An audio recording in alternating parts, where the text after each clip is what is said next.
Hi guys, welcome to our daily encounter. Today we read about the time in which Jesus cast out Legion.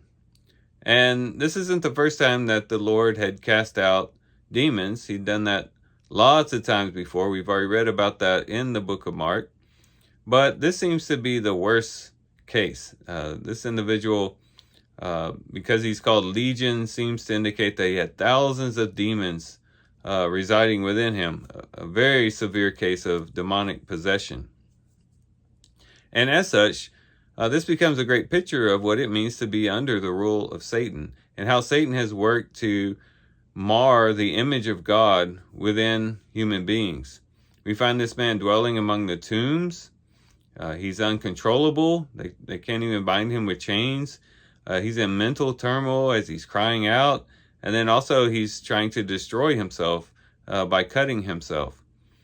And again, this is very much in line with, what happens with humans as they go more and more far away from God and express the divine image within them less and less. They tend to dwell in death and uncleanness.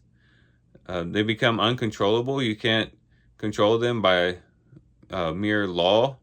And we see that all through the Old Testament. We've seen that with the case study of Israel, who were given the most holy and righteous and pristine law, and all it did was produce in them rebellion and sin and iniquity. They couldn't be contained by the law, and that's often the case with those who are under Satan's rule.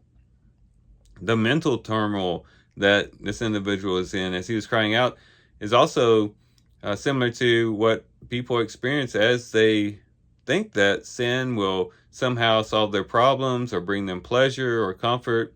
They only find themselves in mental turmoil, depression, anxiety, fear, the fear of death, things like that.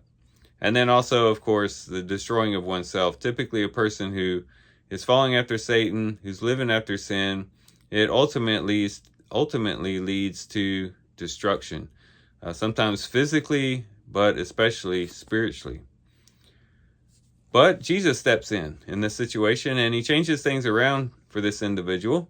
After he casts out Legion and they go into the swine and the swine go into the sea, this man completely changes and is transformed. They find him sitting down, clothed, and in his right mind, which are also could be seen as symbolic to what the Lord does for us. As we are dwelling in death and uncleanness, as we become uncontrollable because of the law of members of our body that is at war with God's law, as we are in mental turmoil over sin and we begin to destroy ourselves, Jesus steps in and does for us similar things to what he did for Legion, for this individual that he cast out Legion from. For one, we too sit down. They found him sitting down. In other words, he was at rest. He was in repose, no longer running around the tombs and crying out. He was now sitting down and at rest. And that's what we find in Jesus Christ.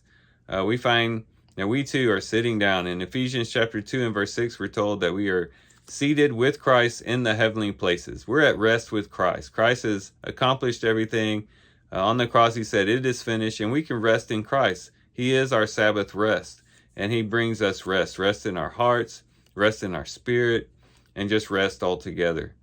And then they found him clothed, which is also what Christ does for us. In Galatians chapter 3 and verse 27, it says, "As many as have been baptized into Christ have been clothed with Christ." And Christ becomes our clothing. He becomes our righteousness. He covers our sin and our shame and becomes our covering. And then also the Lord brings us into the right mind.